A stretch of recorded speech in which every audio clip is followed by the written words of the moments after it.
சினிமாவில் துணிச்சலாக நடிப்பவர்கள் அரசியலில் துணிச்சலாக செயல்பட மாட்டார்கள் என்ற சொல்லை உடைத்து காட்டியவர் கேப்டன் விஜயகாந்த். தமிழக அரசியலில் துணிச்சல் மிகுந்த அரசியல் கட்சி தலைவராக கேப்டன் விஜயகாந்த் அவர்கள் உருவெடுத்தார். கடந்த 2011ஆம் ஆண்டு சட்டப்பேரவை தேர்தலில் வெற்றி பெற்று எதிர்க்கட்சி தலைவராக கேப்டன் விஜயகாந்த் அவர்கள் தேர்வானார்.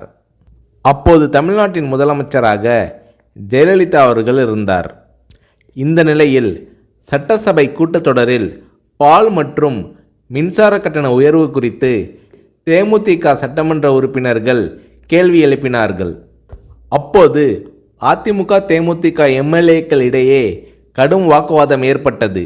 இந்த நேரத்தில் ஆவேசமாக எழுந்து பேசிய கேப்டன் விஜயகாந்த் அவர்கள், கூட்டணி கட்சி என்றால் ஆளுங்கட்சிக்கு ஆதரவாக இருக்க வேண்டும் என்பது இல்லை, மக்கள் பிரச்சனை தான் எங்களுக்கு முக்கியம், அதை பற்றி தான் பேசுவோம் என்று கர்ஜித்தார் கேப்டன் விஜயகாந்த்.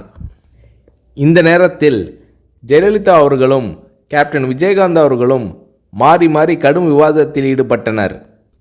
இது அன்றைய காலகட்டத்தில் பெரும் பரபரப்பாக பேசப்பட்டது.